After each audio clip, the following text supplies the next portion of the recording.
बिस्मिल्लाहिर्रहमानिर्रहीम। अस्सलाम वालेकुम डियर स्टूडेंट्स, हम 10th फिज़िक्स का चैप्टर नंबर 10 स्टडी कर रहे हैं। प्रीवियस लेक्चर में हमने सिंपल हार्मोनिक मोशन के बारे में स्टडी किया था और उसकी जो पहली एग्जांपल है मास अटैच्ड टू अ स्प्रिंग, उसके बारे में हमने डिटेल डिस्कशन की थी। और आज हमारा टॉपिक है बॉल एंड बॉल सिस्टम। ये भी एग्जांपल है सिंपल हार्मोनिक मोशन की। हम ऑसिलेटरी मोशन, वाइब्रेटरी मोशन से रिलेटेड यानी सिंपल हार्मोनिक मोशन को स्टडी कर रहे हैं। तो उसी की जितनी भी एग्जांपल्स हम स्टडी कर रहे हैं ये सारी सिंपल हार्मोनिक मोशन की एग्जांपल्स हैं। इससे पहले हमने mass attached to a spring study किया, वो भी सिंपल हार्मोनिक मोशन ही की एग्जांपल थी। आज हम बॉल एंड बॉल सिस्टम को स्टडी करेंगे, ये भी सिंपल हार्मोनिक मोशन की एग्जाम्पल है। बॉल से मुराद बॉल एंड बॉल, बॉल कहते हैं कशकोल को या प्याले को कहा जाता है। अब ये आपके पास कोई बॉल है, ये हमारे पास है बॉल, और ये इसके अंदर हमने क्या रखा हुआ है, बॉल रखा हुआ है।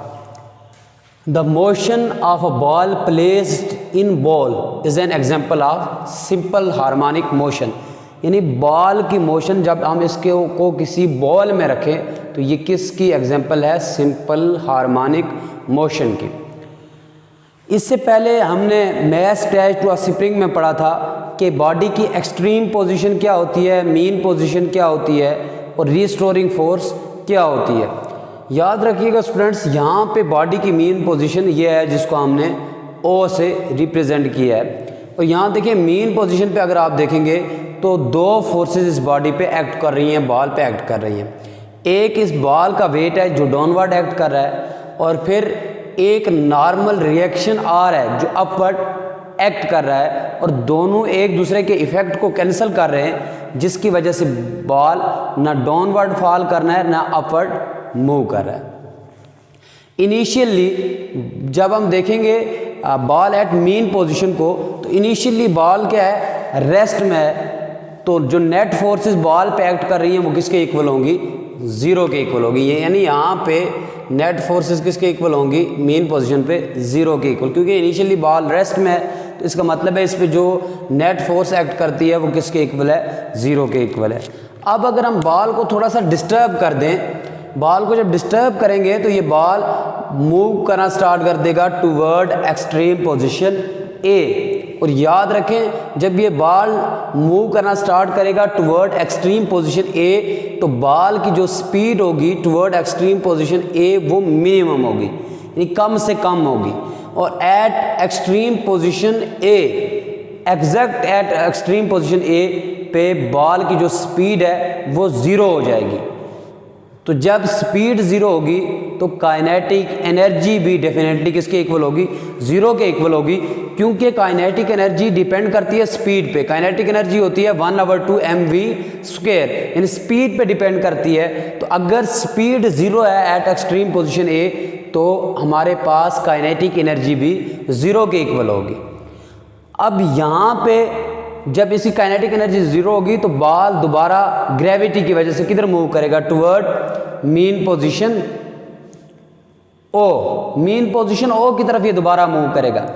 और जब ये मूव करेगा टुवर्ड मीन पोजीशन ओ, तो उस वक्त इसकी जो स्पीड होगी वो मैक्सिमम होगी। और एट एक्सट्रीम पोजीशन इसकी एट मीन पोजीशन इसकी स्पीड मैक्सिमम होगी। तो मीन पोजीशन पे बॉल की स्पीड मैक्सिमम होगी, इसीलिए मीन पोजीशन पे काइनेटिक एनर्जी भी क्या होगी, मैक्सिमम होगी। अब ये बॉल यहाँ स्टॉप होगा नहीं, इनर्शिया की वजह से ये बॉल किधर मूव करेगा, टुवर्ड एक्सट्रीम पोजीशन बी, यानी इनर्शिया की वजह से ये बॉल सिर्फ यहाँ पे स्टॉप नहीं होगा बल्कि मूव करेगा टुवर्ड एक्सट्रीम पोजीशन बी। अब जब ये बी की तरफ मूव करेगा तो फिर इसकी जो स्पीड होगी वो मिनिमम होगी, कम से कम होगी एक्सट्रीम पोजीशन बी की तरफ। और जब ये एक्सट्रीम पोजीशन बी पे पहुंचेगा तो इसकी स्पीड ज़ीरो हो जाएगी, तो काइनेटिक एनर्जी भी किसके इक्वल होगी, ज़ीरो के इक्वल होगी। और जब ये बॉल दोबारा मीन पोजीशन ओ की तरफ आएगा तो जब ये मीन पोजीशन ओ की तरफ आएगा तो बॉल की स्पीड मैक्सिमम होगी और at mean position the speed of ball will be maximum, so kinetic energy at mean position will be maximum. यानी मीन पोजीशन पे बॉल की स्पीड जो है वो मैक्सिमम होगी, तो हम कह सकते हैं मीन पोजीशन पे जो काइनेटिक एनर्जी है वो भी मैक्सिमम होगी। अब यहाँ पे देखें, यहाँ पे बॉल कंटिन्यूसली मूव कर रहा है टूवर्ड एक्सट्रीम पोजीशन ए टूवर्ड एक्सट्रीम पोजीशन बी, यानी ये मीन पोजीशन है तो मीन पोजीशन के अराउंड ही मूव कर रहा है, कभी टूवर्ड एक्सट्रीम पोजीशन ए कभी टूवर्ड एक्सट्रीम पोजीशन बी। ये उस वक्त तक मूव करता रहेगा जब तक इसकी एनर्जी लॉस नहीं होगी। जब इसकी एनर्जी सारी लॉस हो जाएगी तो ये दोबारा स्टॉप हो जाएगा एट एक्सट्रीम पोजीशन।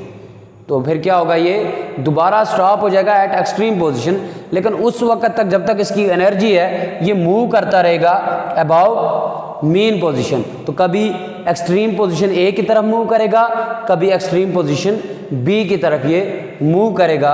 और यही एग्जांपल है किसकी, सिंपल हार्मोनिक मोशन की, क्योंकि सिंपल हार्मोनिक मोशन में बॉडी क्या करती है, मीन पोजीशन के अराउंड वाइब्रेट करती है या ऑसिलेट करती है। और वाइब्रेटरी और ऑसिलेटरी मोशन क्या होती है, to and fro motion of a body और back and forth motion of a body is called vibratory और ऑसिलेटरी मोशन।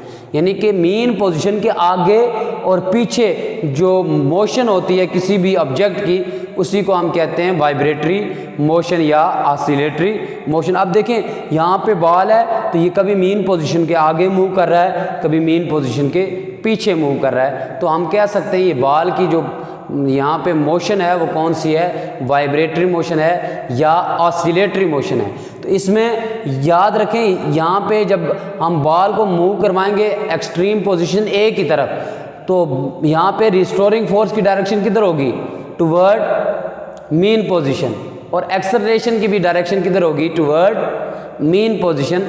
तो सिंपल हार्मोनिक मोशन यही कहती है कि simple harmonic motion is the to and fro motion of the body in which acceleration of a body is directly proportional to displacement। In simple harmonic motion to and fro motion होती है किसी भी body की, जिसमें acceleration directly proportional होता है displacement के, and it is always directed toward the mean position.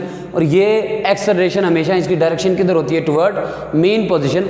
अब यहाँ पे देखें, यहाँ भी बॉडी की जो मोशन है वो टू एंड फ्रो मोशन है, और इसमें भी जो एक्सेलरेशन है वो डायरेक्टली प्रोपोर्शनल है डिस्प्लेसमेंट के, और एक्सेलरेशन की डायरेक्शन किधर है, टुवर्ड मीन पोजीशन।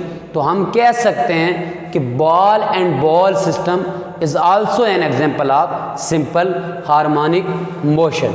तो स्टूडेंट्स, आज का हमारा लेक्चर इख्तिताम को पहुंच चुका है। इंशाअल्लाह नेक्स्ट लेक्चर में एक नए टॉपिक के साथ आपसे फिर मुलाकात होगी।